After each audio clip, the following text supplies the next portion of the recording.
কোনো সম্পর্ক নাই, এইরকম একটা লোক আজকে দেশ শাসন করতেছে এবং আমাদের বিরুদ্ধে যত কথা হচ্ছে সেই কথাগুলা উনি নীরবে যেমন সম্মতি দিয়ে যাচ্ছে। এই যে সম্মতি দিয়ে যাচ্ছে, বঙ্গবন্ধুর বাড়ি ভাঙা হলো, বঙ্গবন্ধুর বাড়ি শেখ হাসিনার বাপ না কিছে, এই অর্বাচীন ছাত্ররা জানে না। এই অর্বাচীন ছাত্রদের আমি লিখেছিলাম যে শেখ হাসিনার বিচার অবশ্যই হওয়া উচিত। কি জন্য হওয়া উচিত জানেন? আমার মুক্তিযুদ্ধের বাংলাদেশকে জামাত ইসলামের হাতে তুলে দিয়ে উনি চলে গেছেন। উনি তো চলে যেয়ে বেঁচে গেছেন। আমরা এখন জামাত ইসলামে আমাদের কি করবে আমরা জানি না, আমরা তো মুরগি হয়ে গেছি। আজকে আপনাদের সভায় আমি আর বেশি কথা বলতে চাই না। আমি ফজলুর রহমানকে বলেছিলাম বক্তৃতা করে কোনো লাভ হবে না, বক্তৃতা করব চা পান খেয়ে। ওই মুজাফর সাহেব বক্তৃতার সময় বলতেন যে বক্তৃতা পল্টনে আসে বাদাম খায় আর শোনে বাড়িতে চলে যায়। আমরা চাই, আমরা যে কয়জনে আছি, আমি তো মনে করি, আমি এই কথাটা প্রায়ই বলি, রাস্তায় বলি। আমাকে জামাত ইসলামের রাস্তায় ধরেছিল একদিন এই উত্তরায়। আমি বললাম দেখ আমি মুক্তিযোদ্ধা, তোদের 10টাকে মেরে আমি মরবো। চলে গেছি। আমরা এখানে যতজন আছি চলেন এখনই বেড়ে আমরা যে কোনো অবস্থাতেই বাংলাদেশের মুক্তিযুদ্ধকে ছোট করতে দেব না। এই অর্বাচীন ছাত্ররা কি বাংলাদেশের ইতিহাস যদি লিখতে হয় বঙ্গবন্ধুকে বাদ দিয়ে লিখতে পারবে? বঙ্গবন্ধু শেখ মুজিব কি শেখ হাসিনার বাবা? সে আমাদের বাবা। ফজলুর রহমান ছাত্র জীবনে আমি বলি, বলা ঠিক হবে কিনা, ফজলুর রহমান বলছিল একবার যে শেখ হাসিনা বঙ্গবন্ধুর আত্মজা, আমরা হলাম তার সন্তান। কিসের সন্তান? আদর্শের সন্তান। বঙ্গবন্ধুর আমরা সন্তান। শেখ হাসিনা কিসের সন্তান? শেখ হাসিনা যা ইচ্ছে তাই করুক, কিন্তু বঙ্গবন্ধুকে বাদ দিয়ে বাংলাদেশের স্বাধীনতা কে লিখতে পারবে? এই ছাত্রদের বলুন। আকাশ সাহেব প্রফেসর ঢাকা ইউনিভার্সিটির, উনি তো বললেন যে বঙ্গবন্ধুকে বাদ দিয়ে যদি ইতিহাসটা লেখা যায়। আজকে বঙ্গবন্ধুকে এত অপমান করতেছে, আমরা চুপ করে আছি কেন? আমরা মুক্তিযোদ্ধা নাই?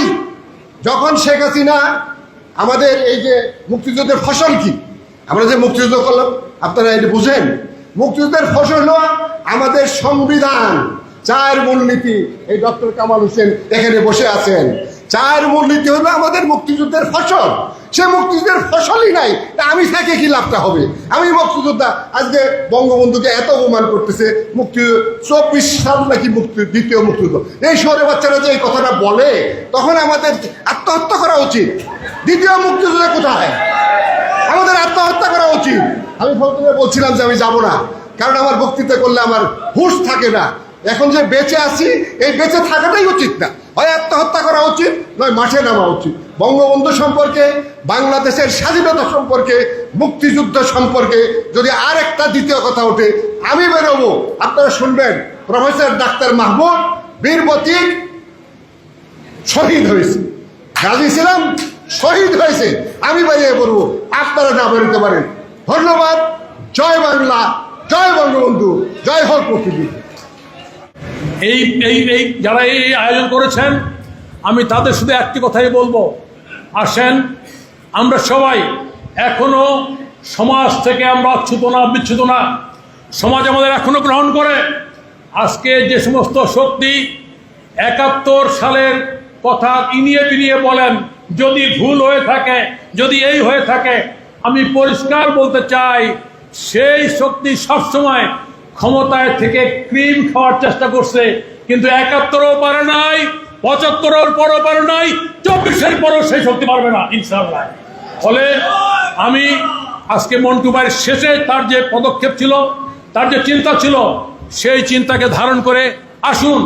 মন্টু ভাইকে একটা কথা না বললে নয়, শেখ হাসিনা ডেকেছিল বাসায়, দেখেন এই শত শত লোক রাস্তায় বাড়িতে, দেখেন সব নমিনেশন জন্য আসছে, আর আপনাকে নমিনেশন দিতে চাই, আপনি নিতে চান না কেন? মন্টু বলছেন, নেত্রী আপনি বঙ্গবন্ধুর কন্যা, শুধু নমিনেশন নিয়ে কি হবে? এমপি তো ছিলাম, আজকে যে জায়গায় যাচ্ছেন আপনি, সেই জায়গা তো আমার রাস্তা না, মুক্তি তো করেছি। এই কথাটা মন্টু ভাই মারা যাওয়ার আগে আমাকে আম্বিয়া ভাইকে বলেছে, ওনাকে ডেকেছিল শেখ হাসিনা। আমি আজকে সেই কারণে বলতে চাই, আজকে যে উদ্যোগ নিয়েছেন সবাই মুক্তিযোদ্ধা, আমরা হলাম সবচেয়ে শেষ প্রজন্মের মুক্তিযোদ্ধা, বয়স এখনো আছে, 70 ক্রস করতেছে। ফলে আমাদের সময় ফুরিয়ে যায় নাই, তবে কাজটা একটু কষ্টের। ইনশাল্লাহ বাংলাদেশের মুক্তিযোদ্ধারা বিজয় লাভ করবে। মন্টু ভাইয়ের স্মৃতি অমর হোক। জয় বাংলা, জয় বাংলাদেশ জাসদ। এত বেশি হলো কেন? প্রথম প্রশ্ন। আমি আগেই বলছি, কিন্তু আমি বেশিরও কথা বলি। 2 নম্বর হচ্ছে, মুক্তিযুদ্ধ যদি মন্টু ভাই না থাকতেন, কামাল ভাই বলে গেছেন, 69 আন্দোলন হতো না। 69 আন্দোলন না হলে কিন্তু মুক্তিযুদ্ধ হতো না। আর ডক্টর কামাল হোসেনের লিখিত একটা বই আছে, প্রেস ক্লাবেই আছে, 1 খণ্ড বই আছে। সেখানে মুক্তিযুদ্ধ শুরু হওয়ার আগ মুহূর্তে কি ঘটেছিল তিনি তার বইতে লেখা আছে। আমি সে কি লেখা ছিল সেটা বলছি না, তবে আমি বলছি যে মুক্তিযুদ্ধের আগে যে বৈঠক হয়েছিল সেটা যদি সফলও হতো তবুও এদেশে মুক্তিযুদ্ধ হতো, কারণ জনগণ কিন্তু আওয়ামী লীগকে ছাড়িয়ে গিয়েছিল। এই জন্য আমি এটাকে বলি জনযুদ্ধ। এবং মুক্তিযোদ্ধা মানেই মুক্তিযুদ্ধ, মুক্তিযুদ্ধ মানেই বাংলাদেশ। কোনো মুক্তিযোদ্ধা, আমি তখন ইন্টারমিডিয়েটের ছাত্র ছিলাম, আপনারা যারা প্রকৃত মুক্তিযোদ্ধা ছিলেন, প্রকৃত এই জন্যই বলছি, এখন নিবন্ধিত মুক্তিযোদ্ধা 2.25 লক্ষের উপরে। এর ভিতরে ভুয়া কিন্তু আছে 3 ভাগের 2 ভাগ, গরিবের পয়সা নিচ্ছে। সুতরাং আমি সবসময় বলি প্রকৃত মুক্তিযোদ্ধা। এখন সনদপ্রাপ্ত হলেই মুক্তিযোদ্ধা নয়। এখন আমি বলবো যে সেই মুক্তিযুদ্ধে যদি ডক্টর কামাল হোসেন যে বই লিখেছেন, সেই বইতে আমি বলছি এটাকে বলি জনযুদ্ধ। এবং ওই সময় মুক্তিযুদ্ধে জামাতে ইসলাম সহ 2টা রাজনৈতিক দল এই মুক্তিযুদ্ধের বিরোধিতা করেছিল। এবং প্রাদেশিক সরকারের জামাত ইসলামের 3 জন মন্ত্রী ছিল, তারা সিদ্ধান্ত নিয়ে পাকিস্তান আর্মির ক্র্যাকডাউনকে সমর্থন করেছিল। সেই 71-এর যদি গণহত্যা যেটা হয়েছিল তার জন্য জামাত ইসলাম অবশ্যই দায়ী। কিন্তু আমরা সেই বিচার করতে পারি নাই, কারণ আওয়ামী লীগ সরকার ছিল। আওয়ামী লীগ না করলেই সবাই মুক্তিযুদ্ধের বিরুদ্ধে ছিল। মুক্তিযুদ্ধকে রাজনীতিতে ব্যবহার করা হয়েছে, যার ফলে মুক্তিযুদ্ধের টার্গেট, অর্থাৎ মুক্তিযুদ্ধ মানেই শোষণ, নির্যাতন, গণতন্ত্র, আইনের শাসন, সুশাসনের জন্য সেটা লড়াই ছিল। স্বাধীনতা, ঔপনিবেশিক শাসনের মুক্তির জন্য লড়াই ছিল। আমরা কিন্তু সেই মুক্তি পাই নাই।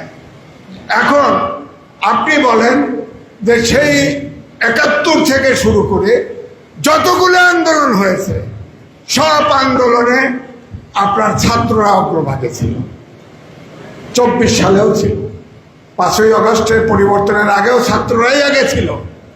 কোন ছাত্র, এই যে প্রধান ভাই দাওয়াত করলো, ফজলু ভাই প্রেসিডেন্ট ছিল ছাত্রলীগের, জিজ্ঞেস করেন যত আন্দোলন হয়েছে কোন নেতা, কোন ছাত্র নেতা এত বিতর্কিত হয় নাই। কোন নেতা কার্পেটে উঠে কিন্তু খাল খনন উদ্বোধন করে নাই। কোন নেতা মন্ত্রী হয় নাই, কোন নেতা এমপি হয় নাই, রাজনীতিতে গিয়া হয়েছে। কিন্তু আমার প্রশ্ন হচ্ছে, আপনারা যদি দেখেন একটি নূতন ছাত্রদের দল হয়েছে, সেদিন কিন্তু বাসাতে বসে আমি ভালোভাবে দেখেছি, সেদিন ভিডিও দেখানো হয়েছে। আপনার 47 সালকে অত্যন্ত গুরুত্বপূর্ণ ভাবে দেখানো হয়েছে, 71 সালকে নিমু নিমু করে দেখানো হয়েছে, আর 24 সালকে বড় করে দেখানো হয়েছে।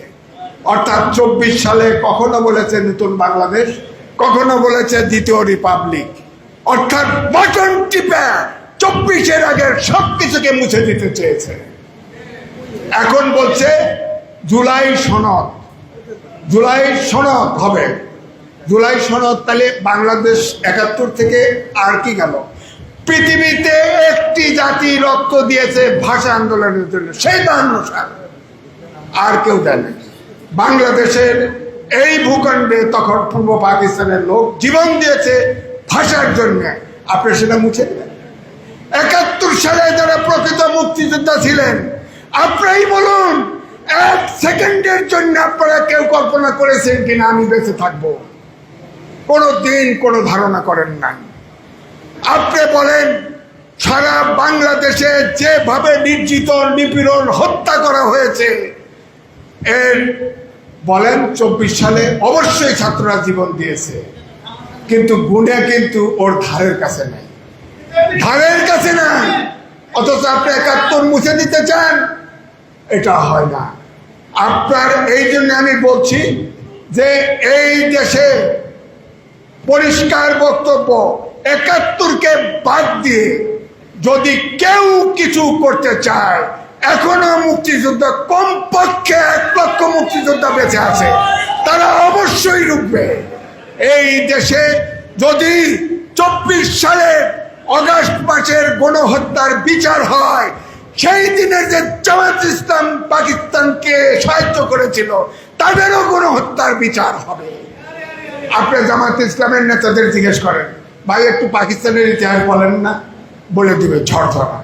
বলবেন একটু ভারতের ইতিহাস বলেন না, বলবে, তাও বলে দিবে। কিন্তু যদি বলেন ভাই 71-এর মুক্তিযুদ্ধের কথা বলেন তো একটু, বলে আমি জন্মগ্রহণ করি নাই, এটা আপনি পাবেন।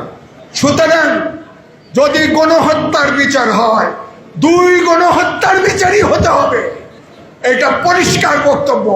এই দেশ নূতন করে স্বাধীন হয় নাই, 71কে বাদ দিয়ে 71 বাংলাদেশের জন্ম দিয়েছে।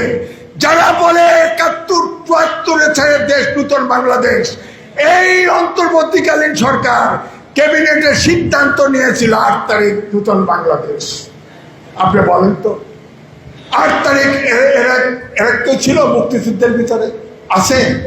71 8 তারিখে তো এই অন্তর্বর্তীকালীন সরকার দাঁত নাই মুখ নাই, আপনার এরা ওত দিয়েছে। ওই দিনকে নূতন বাংলাদেশ পরে পিছিয়ে গেছে সমালোচনা।